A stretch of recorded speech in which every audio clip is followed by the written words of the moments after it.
On the 1st of May 1915, RMS Lusitania departed New York, bound for Liverpool. At the helm was Captain William Thomas Turner. On board were 1,960 people. The crossing was due to take around 1 week. On the other side of the Atlantic, German U-boat U-20, commanded by Captain Walter Schweiger, had just left port and was heading towards its patrol zone. Schweiger's orders were to patrol shipping around the port of Liverpool. He had license to sink merchant ships, military or neutral, without warning. On the 5th of May, Schweiger's crew sank the merchant schooner, the Earl of Latham. The next day, U-20 sank 2 more British ships. By this time, the submarine was running low on fuel and torpedoes, but U-20 would make one more attack. The attack made on the 7th of May 1915 would have a far-reaching and devastating impact, not just on those who lost their lives, but on the course of the entire First World War. When RMS Lusitania launched, the liner was registered with the British Admiralty as an armed auxiliary cruiser. It was designed to be easily converted into a warship if needed. But the British government had decided against requisitioning the liner when war broke out in 1914. Lusitania was one of the few passenger liners that continued to operate commercially across the Atlantic during the war. But as they set out in early May 1915, there were legitimate concerns about the German U-boat threat. Submarines first became a significant part of naval warfare during the First World War. At the start of the war, the U-boat campaign followed prize rules. This meant that before a U-boat attacked, it would surface to give the passengers and crew a chance to disembark. But this also gave away the element of surprise and made the U-boat vulnerable to attack. The British Navy's adoption of its Q-ships, disguised warships which had their weaponry hidden from sight, also put the U-boat strategy in jeopardy. In 1915, the blockade that Britain had established across the North Sea and English Channel was having a devastating effect on Germany. Cutting them off from war supplies, food and fuel, the blockade was threatening Germany's war effort. The German U-boat fleet was seen as a chance to regain an advantage at sea. On the 4th of February 1915, prize rules were abandoned. Germany declared a war zone around Britain in which any merchant ship, military or neutral, would be sunk without warning. What ensued was unrestricted submarine warfare, and it was into these conditions that Lusitania was heading in May 1915. These 2 prints from Britain's Efforts and Ideals series were produced by artist Charles Pears. Pears was one of 6 artists commissioned by the British government to depict the efforts of the Great War. These, part of a series called Transport by Sea, illustrate the perilous nature of wartime transport. This example shows a merchant vessel being illuminated from the beam of a German U-boat, enveloped by roaring flames after receiving a direct hit. In the foreground lies a stark silhouette of a German U-boat, with members of its crew watching and one man with his hands on his hips, watching the destruction unfold in front of him. In addition, this work depicts the chaotic scenes surrounding the sinking of a ship. Lifeboats are seen dotted throughout the scene, and moments of struggle and peril scattered between the waves. These works had a role. They showed the efforts required to maintain British shipping and highlighted the reality of the war at sea and the U-boat threat to Britain. U-20 was a U-19 class submarine that had been commissioned in August 1913. The U-boat had gained a reputation for ruthlessness. During its service, it sunk 37 ships. On the 30th of April 1915, U-20 departed Emden in Germany with Captain Walter Schweiger in command. Orders were that the U-boat was to head for the Irish Sea to patrol shipping around the port of Liverpool. British intelligence in Room 40 of the Admiralty were tracking German U-boat activity. On the evening of the 5th of May, the Admiralty released a warning of U-boat activity in the Irish Sea. The next day, U-20 had met with 3 more ships and made attacks on all of them. Schweiger failed to get a shot of the liner SS Arabic, but succeeded in sinking British ships Candidate and Centurion. Meanwhile, the Lusitania was steaming towards the British Isles, whereupon it would enter the war zone. The coast of Ireland was in view of the passengers on deck. On the morning of the 7th of May, with limited fuel and torpedoes, Captain Schweiger directed the U-boat to make its way back home. However, at 1:20 p.m, Chief Engine Room Officer Friedrich Selmer sighted the Lusitania. Orders from Schweiger were to submerge. The Lusitania, running a straight course, turned, providing the crew of U-20 an opportunity. At a range of 200 metres, Schweiger ordered the firing of a torpedo. He observed the torpedo hit the Lusitania and a later second explosion, believed to be internal to the ship. This fragment of metal, weighing 5.4 kilograms, is a segment of the torpedo tube from the German U-boat, the U-20, which sank the RMS Lusitania. From this small piece of metal, we can appreciate the scale and the size of the submarine and the vast amount of engineering which was needed to produce the U-boat of this size. You can even see the curve of the tube itself. It also has profound symbolism.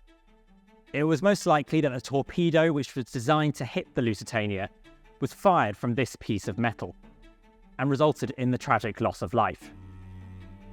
The U-20 was scuttled by the German Navy in November 1916, and this piece was salvaged in 1925 and presented to the museum by the Danish government. It has been part of the museum collection ever since. The Lusitania sank fast, in just 18 minutes.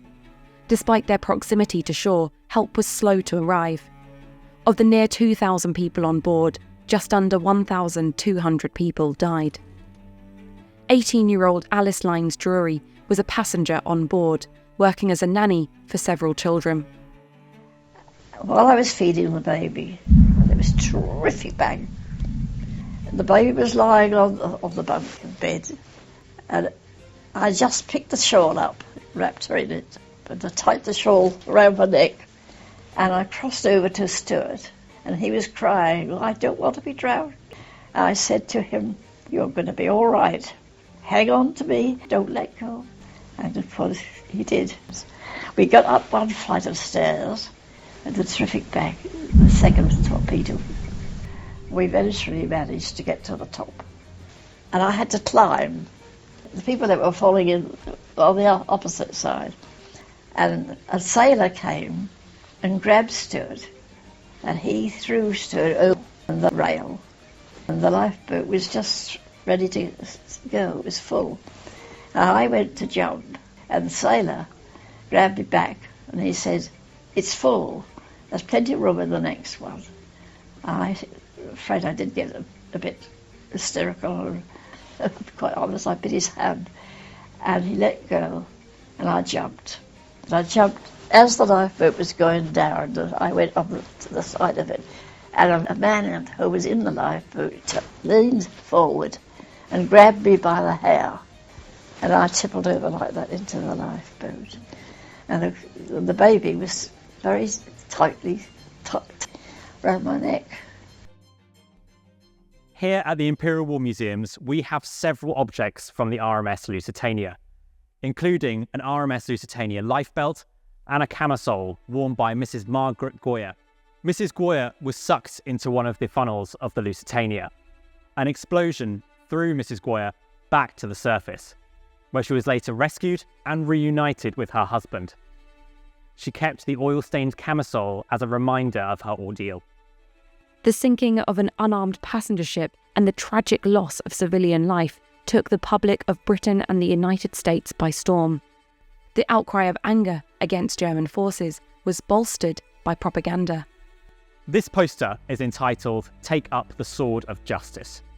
The illustration depicts justice, personified as a woman wearing a cloak and holding a sword and scabbard. In the background, the Lusitania can be seen sinking with drowning figures in the water. As a propaganda tool, the sinking of the ship was used to highlight the brutality of the German threat to Britain. The poster would have encouraged recruitment into the armed forces and bolster public support for the war effort. Highly illustrative works like this were common during the First World War, and the sinking of the Lusitania, although a tragedy, provided an opportunity for the government to propagandize the event in favour of the war effort. So why did U-20 target the Lusitania in May 1915? For Germany, the U-boat campaign was a major tactic in an aim to defeat Britain and its empire. Placing a blockade around British waters would, it was thought, starve Britain into submission, cutting off Britain's links to its empire and the world. Germany thought this would deprive the country and result in a weakened nation, poor morale, and depleted resources. The unrestricted submarine warfare was seen as a legitimate war tactic, as well as a retaliation against blockade put in place by Britain against Germany.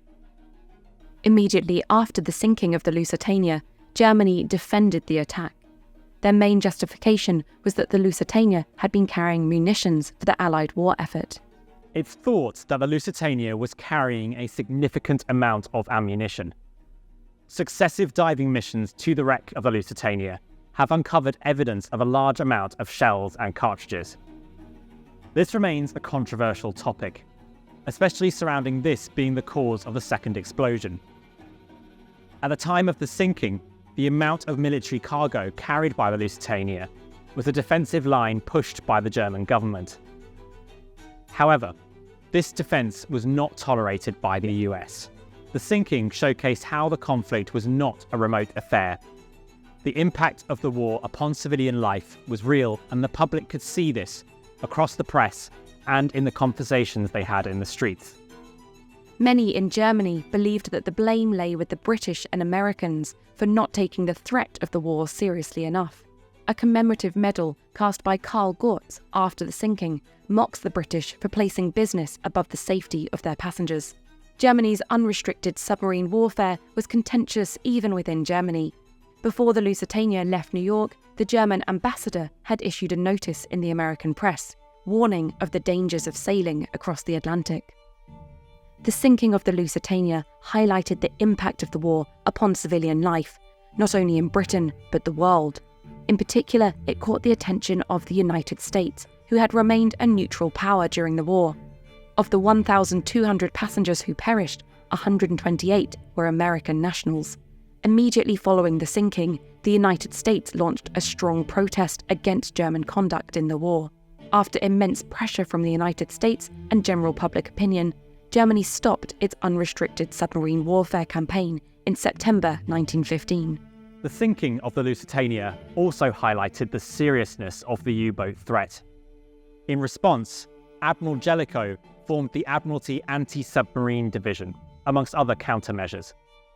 These arrived relatively late to the U-boat campaign, illustrating just how new the threat was to the war. Convoys were established to protect British vessels through armed escorts. The coupling of this with dazzle paint schemes acted as an effective maritime camouflage. British warships also benefited from early developments in sonar and depth charges.